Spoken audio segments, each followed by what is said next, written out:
반갑습니다.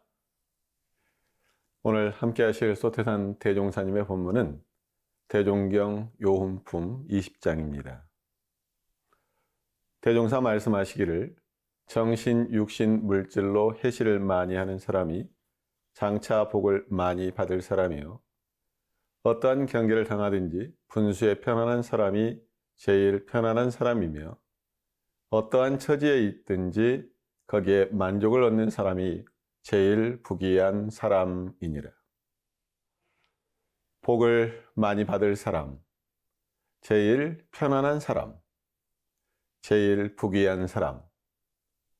이 세 가지를 다 갖추면 얼마나 좋을까요? 이런 사람을 일러 행복한 사람이라고 말할 수 있습니다. 행복한 사람은 첫째, 복을 많이 받을 사람입니다. 우리가 복을 받으려면 어떻게 해야 할까요? 먼저 복을 지어야 합니다. 소태산 대종사님은 정신, 육신, 물질 세 방면으로 해시를 많이 하라고 하십니다. 우리 교도님들 너무 많이 들어보셨고 너무나 잘 알고 있는 내용입니다. 그런데 문제는 실행하기 쉽지 않다는 거죠. 해시라는 단어가 나왔는데요. 은혜해 베풀시, 은혜를 베풀라는 뜻입니다. 정신으로 은혜를 베풀고 몸으로 은혜를 베풀고 물질로 은혜를 베풀어야 복을 많이 받게 된다는 것입니다. 먼저 정신으로 은혜를 베푸는 것에 대해 알아보겠습니다. 보시에는 세 종류가 있다고 하는데요. 재보시, 법보시, 무외시입니다. 재보시는 재물로 보시하는 것, 법보시는 법으로 보시하는 것, 무외시는 두려움과 걱정을 없게 하는 것입니다. 이 세 가지 가운데 정신으로 은혜를 베푸는 것은 어떤 것일까요? 법보시와 무외시가 되겠죠. 법보시는 법을 알림으로써 깨우침을 얻게 하고 마음을 편안하게 하고 올바른 길로 인도하는 역할을 합니다.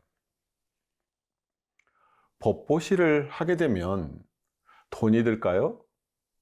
아니면 몸이 고달플까요? 아니죠. 문제는 내가 법보시 할 수 있는 능력을 갖추고 있느냐죠. 법보시는 법이 높거나 많이 알고 있는 사람이 하는 것으로 생각하기 쉽습니다. 그런데 법보시는 그렇게 어려운 것이 아닙니다. 자, 좋은 글이나 본문이 있어요. 어떻게 법보시를 할 수 있을까요? 잘 전달하면 됩니다. 내가 법을 설할 수도 있지만 좋은 법을 잘 전달하는 것도 큰 공덕이 되고 복이 될 수 있습니다. 어느 교당 교도님 이야기인데요. 이 교도님은 교당 가서 법설을 들으면 너무나 좋아서 집에 가면 남편과 자식들에게 교당에서 들은 이야기를 전한다고 합니다. 가족들이 법에 대해 신심이 나고 자연스럽게 젖어들게 하는 것이죠. 대종경 신성품 7장에서 대종사님께서 말씀하십니다. 남을 가르치는 데에도 신없는 사람에게 신심나게 하는 것이 첫째 가는 공덕이 되나니라. 요즘에는요, 전달할 방법이 참 많습니다. 이러한 본문들을 듣고 보며 마음의 안심을 얻고 힘을 얻고 지혜를 얻으면 얼마나 좋겠습니까?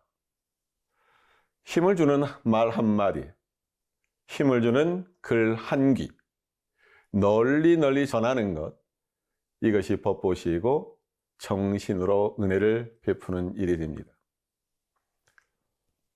무외시는 두려움과 어려움으로부터 구제해 주는 것을 말하는데요.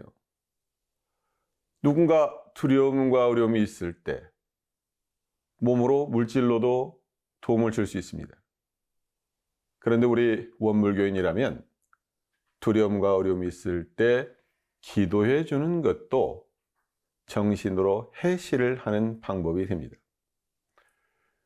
원불교 정전 신구와 기도장에서 이렇게 말씀하십니다.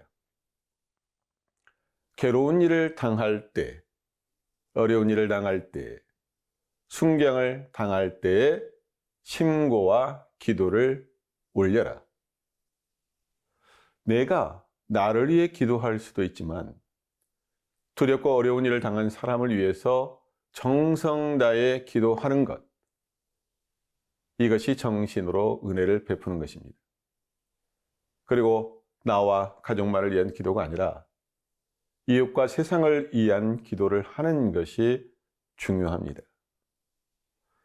이 땅의 평화를 위해, 모든 사람의 행복을 위해, 분단된 이 민족이 하루빨리 평화 통일을 위해 기도하는 것입니다. 다음은 몸으로 은혜를 베푸는 것입니다. 이 몸은 천지, 부모, 동포, 법률, 사은의 공물입니다. 또한 이 몸은 사은의 은혜에 보훈할 도구이죠. 아무리 마음이 있어도 몸이 따라주지 않으면 봉공할 수 없고 보훈할 수 없고 해시할 수 없습니다. 그리고 몸으로 은혜를 베푸는 것에는 수고가 따릅니다. 몸을 움직이지 않고 해시할 수 없습니다. 몸으로 은혜를 베푸는 것은 봉공활동만을 의미하지 않습니다. 서울역 밥차 봉사라든지 재해 재난이 일어났을 때 달려가 봉공하는 것도 대단한 일입니다. 그런데요, 우리 주변에서도 쉽게 할 수 있는 일들도 있다는 거죠. 몇 가지 예를 들어볼까요? 폐지 할머니 손수레를 뒤에서 밀어준다든지, 힘들게 무거운 짐을 들고 계단을 올라가는 분의 짐을 들어준다든지, 크고 작은 일들이 많이 있습니다. 교당에 오면 1인 1봉공을 하는 것도 있죠. 몸으로 해시하는 것은 몸에서 땀 냄새가 나는 일입니다. 봉공의 땀 냄새야말로 세상에서 가장 아름답고 값 있는 향내라고 저는 생각합니다. 다음은 물질로 은혜를 베푸는 것입니다. 요즘 세상은 물질이나 돈이면 다 해결되는 세상이 되었습니다. 많은 사람이 물질로 은혜 베푸는 것을 최고로 생각할 수도 있습니다. 그러나 물질로 해시하는 것은 어쩌면 가장 낮은 수준의 보시가 되죠. 불교 금강경에도 항아사 모래수와 같은 칠보로 보시하는 것보다 금강경 사국에, 즉 다른 사람을 위해 불법을 설하는 것의 공덕이 더 크다라고 하셨습니다. 물론 물질로 은혜를 베풀어도 그에 따른 복을 받게 됩니다. 굶주린 사람에게는 따뜻한 밥 한 그릇이 가장 큰 보시가 되겠죠. 작지만 나누는 사람이 많게 되면 부족하지 않을 수 있습니다. 물질에도 마음이 담겨 있고 정성이 담겨 있습니다. 마음이 나지 않으면 물질, 돈으로 희사할 수 없죠. 따뜻한 마음을 전하기 위한 수단이 되는 것이 물질이고 돈입니다. 꼭 필요한 사람에게 꼭 필요한 물질을 베푸는 것을 열심히 하면 장차 복을 많이 받을 수 있습니다. 정신, 육신, 물질, 이 세 가지를 통해 해시하라고 하셨는데요. 순서로는 정신으로 해시하는 것이 제일이고 그 다음 육신, 물질 순으로 볼 수 있을 것 같습니다. 그러면 왜 이 세 가지를 말씀하셨을까? 세 가지 다 살아가는 데 필요한 것이고 이렇게 삼박자가 아우러졌을 때 복이 많은 사람이라는 뜻입니다. 우리가 정신으로 해시하면 지혜가 밝아질 것이고, 육신으로 해시하면 건강할 것이고, 물질로 해시하면 부자가 될 것입니다. 지혜롭고 건강하고 물질적으로 풍족한 사람은 참 복이 많은 사람이죠. 세 가지를 다 실행하는 사람, 드물지만 있다는 거죠. 그런데 우리가 주의할 것이 있습니다. 우리 원불교인들이 하는 정신, 육신, 물질 해시는 복을 많이 받기 위함이 아니라는 거죠. 사은은 은혜에 보온하는 것이야말로 은혜 입은 사람의 당연한 의무가 되어야 합니다. 내가 정신, 육신, 물질로 조금 해시를 했다고 해서 자랑할 것도 아니고 상을 내서도 안 됩니다. 상 없는 무상의 보시를 하는 것, 어떤 보답을 구하지 않고 상 없이 베푸는 것, 이것이 중요합니다. 대승불교 수행법으로 육바라밀이 있는데요. 보시, 지계, 인욕, 정진, 선정, 지혜의 육바라밀은 대승불교에서 보살들이 행하는 수행법입니다. 바라밀, 이 뜻은 건넌다라고 하는 것인데요. 중생의 세계에서 부처의 세계로 건너기 위해서는 이 육바라밀을 실천하면 된다는 것이 대승불교의 가르침입니다. 육바라밀 중 맨 처음이 보시바라밀입니다. 이렇게 보시바라밀이 맨 처음 나오는 이유가 무엇일까요? 보시하려면 내 마음에 자비심이 있어야겠죠. 그리고 보시를 열심히 하게 되면 자연스럽게 내 마음이 자비심이 생기고 복덕이 쌓여서 바로 부처가 될 수 있습니다. 제가 수행자도 누구나 이 보시바라밀을 행하게 되면 부처에 이를 수 있고, 이것이 바로 대승불교의 수행인 이유입니다. 둘째는 행복한 사람은 제일 편안한 사람이라고 했습니다. 우리는 수많은 경계 속에서 살아가죠. 경계는 우리를 힘들게 하는 시험과도 같습니다.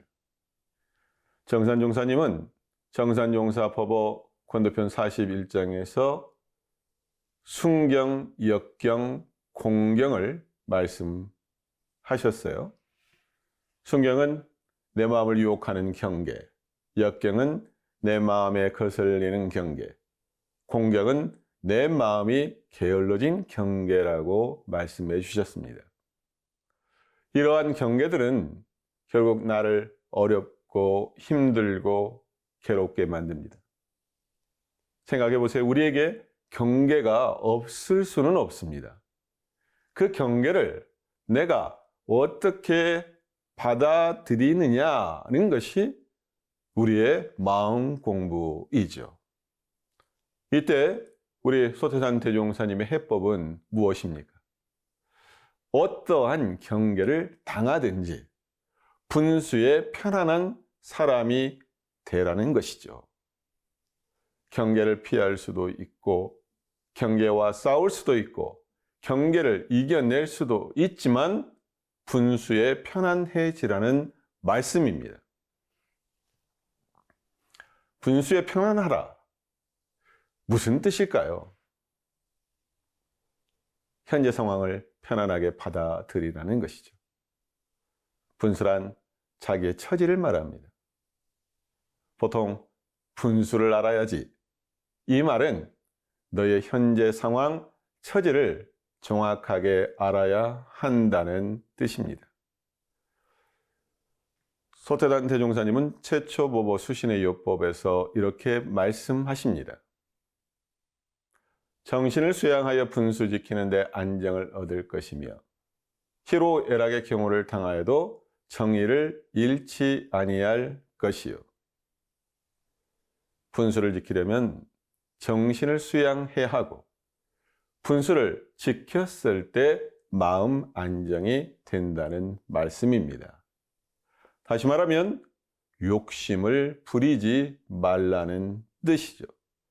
대종사님은 이를 또 다른 말로 안분하라고 하셨습니다. 대종경 인도품 28장의 말씀인데요.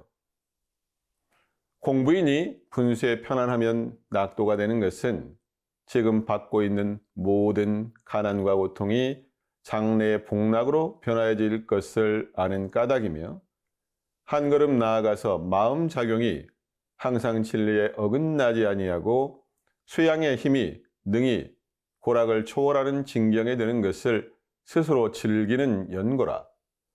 예로부터 성자철이니 모두 이러한 이치에 통하며 이러한 심경을 실제에 활용하셨으므로 가난하신 가운데 다시 없는 낙도 생활을 하신 것이니라. 이렇게 분수에 편안하면 안심이 되겠죠. 마음 편안한 것이 제일 좋습니다. 몸은 좀 불편해도 마음 편한 것이 제일입니다. 물질로는 조금 부족해도 마음이 편안하면 행복합니다. 마음이 편안하여지려면 어떠한 경계가 오더라도 자신의 분수를 잘 받아들이고 지키면 됩니다. 어느 교무님이요, 등심보다는 안심을 더 좋아한다는 위트인 말을 한 적이 있는데요. 안심, 마음이 편안한 것, 우리도 마음 편안한 것을 제일로 생각해야 할 것 같습니다. 마음이 편안하고 안정되어야 밝은 생각이 나오고요. 밝은 생각이 나올 때 올바른 취사가 가능합니다. 그래서 안분, 안심을 우선하자는 것이죠. 분수에 편안하다는 것이 나약해지자는 것은 아닙니다. 순서로 봤을 때 그렇게 해야 한다는 것이죠. 마음이 편한 다음에 내가 무엇을 할까? 무엇을 할 수 있을까? 그 다음 행동이 따라올 수 있습니다. 셋째, 행복한 사람은 제일 부귀한 사람이라고 했습니다. 우리 모두 부귀한 사람이 되기를 원하죠. 세상 사람들이 오복 중에 부귀를 최고로 치지 않을까요? 부자가 되고 귀한 사람이 되는 것. 누구나 이런 사람 되기를 꿈꿀 것입니다. 그러나 세상은 매정하게도 부귀한 사람은 다수가 아니라 소수입니다. 우리나라 인구 중에 부귀한 사람은 몇 퍼센트나 될까요? 부귀한 사람을 상류층이라고 할 때 스스로 나는 상류층이라고 생각하는 사람이 한 5% 정도 될까요? 소태산 대종사님이 말씀하신 부귀한 사람은 상위 5% 정도의 상류층이 아니라 어떠한 처지에 있든지 거기에 만족을 얻는 사람이 제일 부귀한 사람이라고 하셨습니다. 수치상으로 돈은 얼마이고 집은 어떻고 어떤 대학을 나왔고 어떤 사회적 지위를 가졌고 어떤 일을 하느냐에 따라 부귀가 결정되는 것이 아닙니다. 만족을 얻는 사람이 제일 부귀한 사람이라고 말씀하셨습니다. 이 관점으로 다시 자신의 현재 위치에 대해 생각해 보겠습니다. 나는 부귀한 사람일까? 몇 퍼센트 부귀한 사람일까? 소태산 대종사님은 이렇게 말씀하셨습니다. 세상 만사가 다 뜻대로 만족하기를 구하는 사람은 모래 위에 집을 짓고 천만년의 영화를 누리려는 사람같이 어리석나니, 지혜 있는 사람은 세상을 살아가는데 10분의 6만 뜻에 맞으면 그에 만족하고 감사를 느끼며, 또한 10분이 다 뜻에 맞을지라도 그 만족한 일을 혼자 차지하지 아니하고 세상과 같이 나누어 즐기므로 그로 인하여 재앙을 당하지 않을 뿐더러 복이 항상 무궁하나니라. 10을 다 채우려고 하지 마라. 10중 6만 뜻에 맞으면 만족하고 감사하라. 그 사람이 부귀한 사람이고 행복한 사람이다. 그렇게 했을 때 재앙을 당하지 않고 복이 항상 무궁하다고 말씀하십니다. 생각해 보세요. 이 말씀이 얼마나 우리에게 희망적이고 지혜로운 말씀입니까? 아등바등 채우려 하다가 시간만 다 가고 몸은 망가지고 마음은 황폐해지게 됩니다. 결국 행복의 비법은 무엇이냐? 만족하고 감사하자는 것입니다. 네, 오늘 설교를 마무리하겠습니다. 해시는 있다고 하고 없어서 못하는 것은 아닙니다. 마음이 나야 해시할 수 있습니다. 복을 짓는 데도 때가 있다고 했어요. 정신으로 복을 지을 때, 몸으로 복을 지을 때, 물질로 복을 지을 때가 각각 있습니다. 복 지을 기회를 놓치면 복을 짓고 싶어도 지을 수가 없습니다. 세상 사는데 무엇보다 마음 편한 것이 제일입니다. 경계를 당해서 자신의 분수, 처지를 편안하게 받아들이는 것, 이것이 편안한 마음의 첫걸음입니다. 10분의 6만 마음에 들면 만족하라고 했습니다. 욕심 부리지 말고 있건 없건 만족할 줄 아는 사람이 세상에서 가장 부귀한 사람입니다. 복이 충족하고 모든 경계에 마음이 편하고 모든 상황에 만족하는 사람, 이 사람이 세상에서 가장 복되고 행복한 사람입니다. 그런 사람이 되기를 기원합니다. 감사합니다.